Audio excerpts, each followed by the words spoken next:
Macron, ça serait extraordinaire, mais vous oseriez il est accessible. Mais je ne demanderai que ça. Mais le plan doit être bon. Il ne s'agit pas de faire 150 km et puis de l'avoir dans le baba parce qu'on n'arrive pas jusqu'à lui. Donc on a besoin de traîtres. Et c'est ce qui s'est passé dans beaucoup de taupes.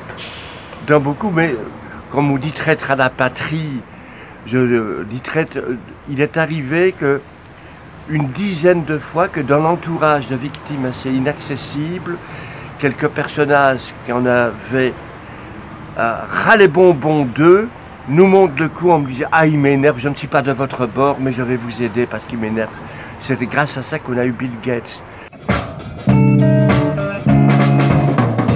Un partant des crimes hivernales,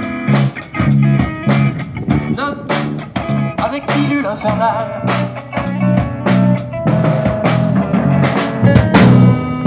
D'abord, quand on m'a proposé de présenter un film, j'ai tout de suite pensé à celui-là. Parce que je pense qu'il touche à ma matière, qui est l'homme dans le crime, en gros. Et ce film montre d'une manière assez unique, je trouve, ce qu'est la perversité humaine, la perversité des hommes. Tu peux te déplacer avec ta caméra ou pas? Oui. Vas-y, on va essayer possible de faire sans week. Attends, excuse-moi. Parce qu'en fait, après, je vais pas pouvoir manger pour avoir beaucoup de temps. Mais... Attends. Excuse-moi, mais c'est ça là. Allez, une saucisse. On nous Claudia Schiffer. C'est toute une démarche un peu dingue pour savoir s'il est bien en couple ou s'il est mieux tout seul. Mais la manière dont il s'y prend est tragicomique. On va pas forcément l'aider à répondre à cette question. C'est vraiment un film de dingue. Je suis surpressé.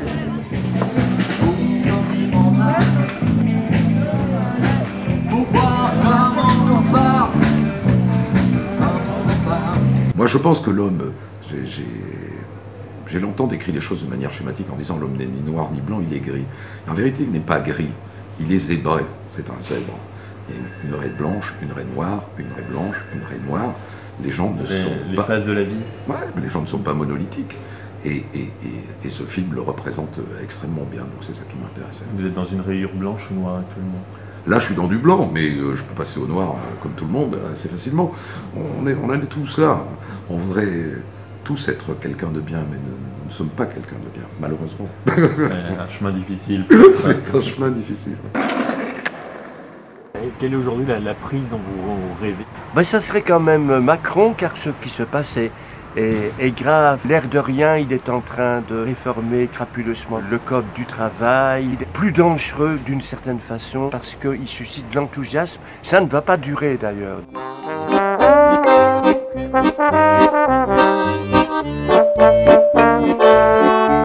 Vous venez de sortir votre autobiographie, et encore je ne vous dis pas tout. Oui. Alors est-ce que vous pouvez donner une exclusivité, quelque chose que justement que vous n'avez pas encore dit?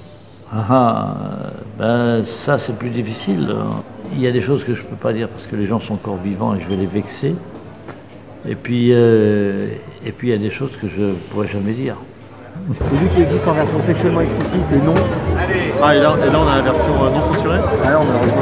Pourquoi? Pour des problèmes de droit, tu ne peux pas montrer des problèmes législatifs. Tu ne peux pas montrer un film à ta de moins de 18 ans dans un festival. Ni à cette heure-ci. Je suis très content de le montrer là. Alors finalement, est-ce qu'on pourrait imaginer Christophe Ondelat un jour réaliser un film sur... Non, chacun son métier. On m'a proposé déjà des choses. Comédien, je ne dis pas. Parce que quelque part, dans mon métier de journaliste, c'est toujours un peu... mis en scène. Mis en scène, mon personnage. D'ailleurs, où est votre veste? Ben, ma veste, ce n'est plus moi qui l'ai depuis le dernier tournage de Faites entrer l'accusé, il y a 4 ans ou 5 ans. Depuis 5 ans, 6 ans même. Ouais, pas loin de 6. Ça vous manque? Absolument pas. Il est sûr qu'il y a lieu de réinventer la rébellion, mais avec imagination et drôlerie, comme dans les films qu'on aime, comme dans les films de Blake Edwards ou à la Max Brothers, à la W.C. Fields. À nous de réinventer le combat rebelle d'une friponne manière et méthodique.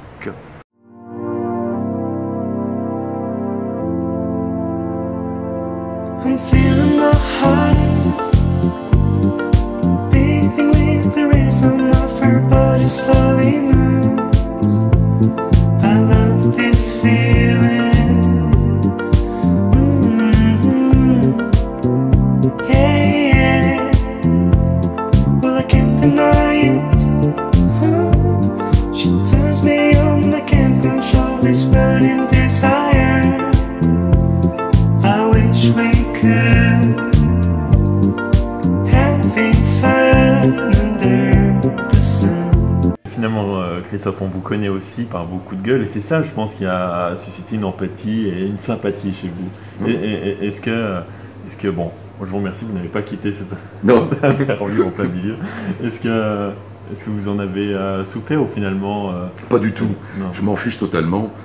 Au final, je voyais ces derniers jours la passion que les Français ont pour Louis Nicolin.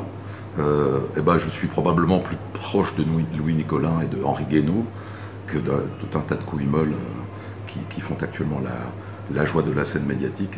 Je suis comme ça, je suis fait comme ça, je suis un mec du Sud. Alors j'ai pas la tête du Sud, j'ai pas les cheveux du Sud, j'ai pas l'accent du Sud. D'où venez-vous? Mais je suis basque, je suis bayonnais et j'ai grandi là-bas, je vis partiellement là-bas. Je suis de là-bas et j'ai ce caractère un peu excessif qu'ont beaucoup de gens du Sud, que les gens du Nord ne comprennent pas. Mais peu importe, le Sud existe, même si le Nord ne me comprend pas. Très bien. Et vous incarnez, je crois, le président de la République. Dans un film qui va sortir à l'automne, Black Snake, fait un rôle très secondaire, mais présent du président de la République française. D'accord, bon, on est pressé de voir On a le temps. Bernard Ménez. Entre-temps, je ferai beaucoup de À théâtre. l'Élysée. Oui, à l'époque, j'ai même dit par Facebook, si jamais, c'était un tel bordel, ces élections présidentielles, que si jamais j'avais eu les 500 signatures, je me serais présenté aussi, bien sûr. Peut-être en 2022, du coup. Non, je crois C'est pas, ça. je suis trop vieux. Non. Non, place aux jeunes. Alors, est-ce que je me trompe, mais j'ai l'impression que vous n'entartez jamais des femmes. Il y en a eu 3 dans l'histoire des entartements. La toute première, le tout premier entarté était Marguerite Duras. Tout à fait. Alors, nous avons eu Hélène à l'époque de son triomphe, son feuilleton Hélène et les garçons. 3e victime féminine, Ariel Dombal, qui se trouvait à l'aéroport de Nice aux côtés de Bernard Henry. Pendant que j'entartais Bernard Henry, Zoé de son côté entartait Ariel Dombal, ils l'ont très mal pris tous les deux après coup. Alors que Bernard-Henri Lévy m'étranglait, Ariel Dombal me martelait de coups de sac, et moi je faisais gloup, gloup, gloup, gloup. Et Ariel Dombal a eu cette réplique encore un peu après, incroyable, elle a réellement dit, nous l'avons filmé, j'en ai marre de recevoir des coups de ciseaux dans les seins. C'était une tarte à la crème dans sa figure. On n'a jamais compris, on s'est dit, elle est totalement dingo. Totalement, mais c'est ce qu'elle a dit. Mais alors, pourquoi le redouter? Eh bien, tout simplement parce que tous les peuples du cosmos ne sont probablement pas logés à la même enseigne. Même si cela fait mal à dire, l'inégalité règne et le cinéma n'échappe pas à la règle.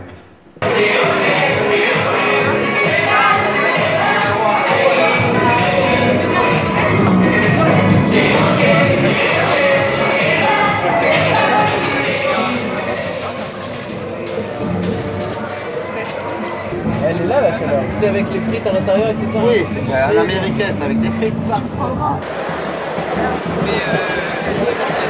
Godard était fasciné par une idée de révolte, et moi j'étais fasciné par une idée de révolte, mais par une idée.